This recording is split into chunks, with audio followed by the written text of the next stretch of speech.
ये गोंद के लड्डू बिना किसी शुगर या बिना किसी गुड़ के बनाने वाले हैं। तो आज दोस्तों हम बनाने जा रहे हैं गोंद के लड्डू।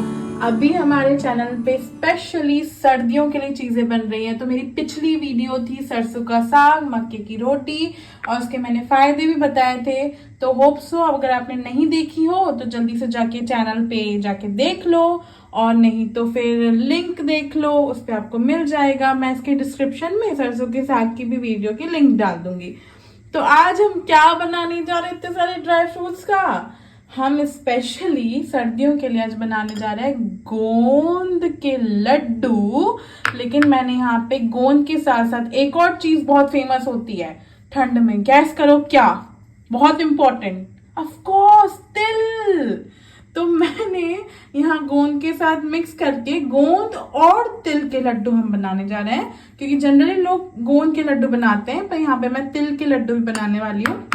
तो तिल के फायदे जानने के लिए आप मुझे कमेंट सेक्शन में जाके कमेंट करिए और जानिए तिल के कितने और ढेर सारे फायदे हैं। या जब भी हम कोई भी रेसिपीज बनाते हैं तो हम जो जो इंग्रेडिएंट्स यूज करते हैं तो उन सब के फायदे जानने के लिए आप मुझे कमेंट सेक्शन में जाके कमेंट कर सकते हैं, और उसके मैं आपको ऐसे फायदे बताऊंगी और आप उसका कैसे यूज कर सकते हैं वेट लॉस में या वेट गेन में या डिसीजेस में, जैसे कि डायबिटीज, हाइपोथायराइड, हाइपरग्लाइसीमिया और cardiovascular diseases. So right now we will focus on गोंद। ये स्पेशल है ठंड के लिए। तो ये वीडियो स्पेशली, ये लड्डू बहुत बहुत हेल्दी होने वाला है। चाहे आपको जोड़ों का दर्द हो, चाहे आप प्रेग्नेंट हो, चाहे आप अंडरवेट हो, और आपको अगर अपनी इम्यूनिटी को बूस्ट करना हो, अगर आपको रात में नींद नहीं आती अच्छे से, एंड मोस्ट इंपॉर्टेंटली अगर आपको एक्सट्रीम डायरिया हो, तो डायरिया के केस में भी अगर आप गोंद के लड्डू खाते हैं तो आपका डायरिया ठीक हो जाएगा। तो इतने सारे फायदे हैं, तो इसको तो बनाना बनता ही है ना। तो स्वाद एवं पोषण प्रेजेंट करता है गोंद के लड्डू। तो शुरू करते हैं। हमने क्या क्या इंग्रेडिएंट्स यूज करें जल्दी से मैं बता देती हूँ। तो सबसे पहले गोंद, क्योंकि गोंद का लड्डू है। दूसरा, यहाँ पे मैंने यूज किया है वॉलनट यानी कि अखरोट को। यहाँ पे मैंने होल वॉलनट लिए हैं, और हमेशा होल लेना चाहिए गिरी से अच्छा, क्योंकि इसमें विटामिन बी कॉम्प्लेक्स होता है। नाउ सेकंड, हम ये इसमें काजू यूज किया। आपने देखा होगा सारी कटोरियां भर भर के रखी, पर मेरी काजू की कटोरी थोड़ी सी कम है। काजू इज ऑल्सो वेरी गुड, अगर हमें नेचर ने दिया है तो of course it's very good. It has a good quantity of zinc which is very good for your hair health, your skin health, but I'll use a limited quantity because काजू जो है वो थोड़ा सा फैट और cholesterol increase करता है, but that is also good, but we should eat in a limited quantity, this according to your health preferences. And एक और चीज जो यहाँ पे कोई भी अभी तक आप YouTube में सारी वीडियो छान मारो और मेरी रेसिपी हमेशा डिफरेंट और सबसे हेल्दी रहेगी, ये मेरी गारंटी है। और ये मेरी खुद की रेसिपीज होती हैं, यहाँ पे मैं खुद चीजें ऐड करती हूँ। तो यहाँ पे किसी भी गोंद की रेसिपीज में आपने ये सीड्स नहीं देखे होंगे, तो मैंने यहाँ पे सीड्स को कंबाइन किया। तो मैंने यहाँ पे वाटरमेलन सीड्स लिए हैं सबसे हेल्दीएस्ट, एंड ये जो खरबूजे के बीज वाली जो लिए हैं, ये 2 सीड्स मैंने लिए। आपने जनरली मिठाइयों में भी डलती हुई देखा होगा। तो ये दोनों बहुत हेल्दी होती है। सनफ्लावर सीड्स कभी कभी हाइपोथायराइड पेशेंट्स के लिए मॉडरेटली गुड होती हैं, बहुत ज्यादा अच्छी नहीं होती है। तो ये दोनों सीड्स सबसे अच्छी होती हैं। चिया सीड्स इसमें जा नहीं सकती क्योंकि उसमें वाटर में उसको सोक करके रखना होता है, तो 2 सीड्स ये जाएंगी, तो मैंने इसको यूज किया। उसके अलावा यहाँ पे मैंने होल बादाम लिए है। बादाम बहुत अच्छी होती है। अगेन 2 ड्राई फ्रूट जो बहुत अच्छे होते हैं, दैट्स पहले नंबर पे आता है वॉलनट एंड दूसरे नंबर पे आता है बादाम। बादाम के फायदे जानने के लिए मुझे कमेंट सेक्शन में कमेंट करिए। एंड यहाँ पे एक्स्ट्रॉर्डनरली, क्योंकि एक्स्ट्रॉर्डनरी हमारा चैनल है, तो यहाँ पे मैंने तिल को भी ऐड कर लिया है। और तिल में ना बहुत सारा कूट के भर के कैल्शियम होता है। तो और इसके क्या फायदे होते हैं, जैसे कि मैंने बोला, आप कमेंट सेक्शन में मुझे कमेंट करेंगे। और जिसको कैल्शियम की कमी हो तो दवाई ना खाओ, तिल खाओ, बहुत इंपॉर्टेंट है, सर्दियों में इसलिए मिलती है। उसके बाद हमने क्या यूज किया, किशमिश। तो ढेर सारी मैंने सारी चीजें ना 1 बाउल ली है, अकॉर्डिंग कितने पर्सन है। पर जब वो अभी यहाँ पे जो आगे प्रोसेस बढ़ेगी ना, तो बहुत थोड़ा सा हमारा पेस्ट हो जाएगा जिससे लड्डू बनेंगे। तो लिमिटेड क्वांटिटी है, अकॉर्डिंग टू 2 लोगों के हिसाब से मैंने लिया है। मतलब आप इसको स्टोर कर सकते हैं ना, तो मैं एक दिन के हिसाब से नहीं बना रही।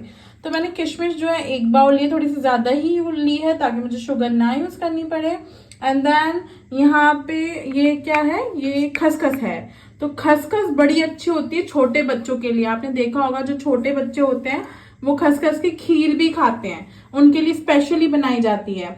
तो खसखस के अगर आपको फायदे जानने हो तो हम बहुत जल्दी हर एक इंग्रेडिएंट्स के ऊपर, पर्टिकुलर उनके बेनिफिट्स के ऊपर वीडियो बनाने वाले हैं, लॉन्च करने वाले हैं। तो हमें ढेर सारा सपोर्ट और प्यार कीजिए ताकि हम आपको हमारी नेचर ने जो चीजें दी हैं उसका फायदा बता सके, ताकि आप बेहतर तरीके से अपनी जिंदगी जी सके और अच्छे से खाना खा सके। क्योंकि खाना इज इम्पॉर्टेंट, पर अच्छा खाना खाना ये ज्यादा इम्पॉर्टेंट है। एंड ऑफ कोर्स घी, एंड घी गाय का घी। अगर आपको ये जानना है कि हम कौन सा घी यूज करें, अगर हम शहर में रहते हैं जैसे मुंबई, बैंगलोर, तो वहां पे गांव का घी तो नहीं मिल सकता, तो आपको घी खरीदना है, ये सब करना है, तो ऑनलाइन हम कौन सा घी मंगा सकते हैं जो अच्छा होगा। तो ये जानने के लिए आप मुझे कमेंट सेशन में कमेंट करिए, या फिर मुझे बताइए क्या मैं इसके ऊपर एक वीडियो बनाऊं अलग से कि कौन सा घी आप यूज कर सकते हैं, कौन सा दूध अच्छा रहेगा। तो अगर आप मुझे कमेंट करेंगे तो आप सभी के लिए मैं एक नई वीडियो जरूर लेके आऊंगी और मैं अपना चेहरा भी दिखाऊंगी। मोस्ट इम्पॉर्टेंटली जो मैं भूल गई हूँ वो है मेरी प्यारी सी, क्या है ये, इसको क्या बोलते हैं हम, नारियल का गरी भी बोलते हैं कुछ लोग, नारियल के गिरी, या इसको क्या बोलते हैं, कोकोनट क्रश भी बोलते हैं। ये मुझे बहुत पसंद है। मुझे इस कोकोनट क्रश की मिठाइयाँ बड़ी पसंद हैं। तो अगर आपको कोकोनट क्रश की स्पेशली मिठाइयाँ खानी है तो मुझे बता देना, मैं उसकी वीडियो भी शेयर कर दूंगी। और ये मैं इसमें अब हमारे गोंद के लड्डू में शेयर कर रही हूँ क्योंकि इसका ना टेस्ट बड़ा मुझे तो बड़ा पसंद है। तो इसको हम यूज करेंगे, और कोकोनट तो बहुत फायदेमंद होता है। अब द मोस्ट इम्पॉर्टेंट और यहाँ पे सीक्रेट जिसके लिए आपको वीडियो एंड तक देखनी पड़ेगी, वो सीक्रेट क्या है कि हम ये गोंद के लड्डू बिना किसी शुगर या बिना किसी गुड़ के बनाने वाले हैं। तो शुरू करते हैं। सारे ड्राई फ्रूट्स को फ्राई कर लेना। उसके लिए कढ़ाई ले ली है, इसमें डाल लेना है अपना घी, देसी घी, प्योर घी। देखिए मैंने कितनी सी क्वांटिटी डाली है। इसमें मैं सारे ड्राई फ्रूट्स को फ्राई कर लूँगी, लगभग 2 बड़ा चम्मच होगा। तो सबसे पहले मैंने गोंद डाली है, और गोंद का मैजिक शुरू होने वाला है। ये गोंद नहीं, ऐसा लग रहा है साबूदाने के पापड़ बनाया हमने। तो गोंद जो होती है वो ज़रा सी होती है, लेकिन जब उसको हम फ्राई करते हैं तो वो बहुत ज़्यादा क्वांटिटी में हो जाती है। अब हम वॉलनट्स को ले लेंगे। वॉलनट्स को भी हम इसी तरीके से घी में फ्राई कर लेंगे। याद रखें मैं ये रेसिपी जो है प्रेग्नेंट लेडीज और अंडरवेट पे फोकस करके बना रही हूँ, इसलिए मैंने घी रोस्ट किया है। तो ये गोल्डन ब्राउन हो चुके हैं मेरे वॉलनट्स, इनको मैं निकाल लूँगी। अब मैं बादाम को भी इसी तरीके से घी में फ्राई कर लूँगी। आप चाहें तो सारे ड्राई फ्रूट्स में खुद का एक ऑयल होता है, तो उसको आप ड्राई रोस्ट भी कर सकते हैं, इवन दो कि आप घी में फ्राई करना स्किप कर सकते हैं अगर आपका वेट थोड़ा सा ज़्यादा है, because this recipe is good for everyone.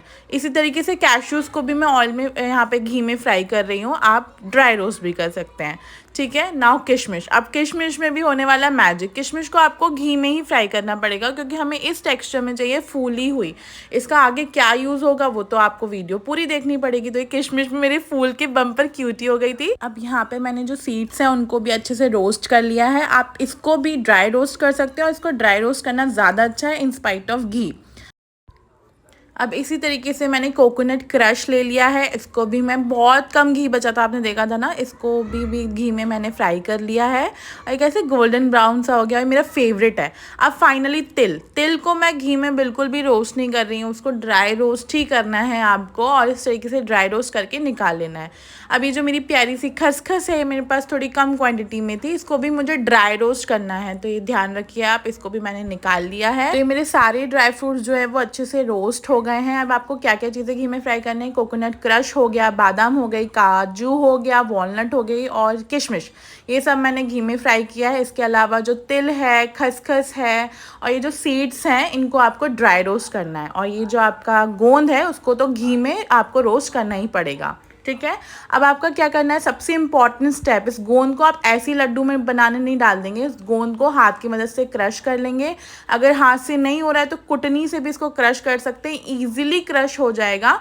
Mixie से ज़्यादा हाथों से अच्छा क्रश होता है। तो मैंने ये ले लिया था अपनी कुटनी, इससे क्रश कर लिया था।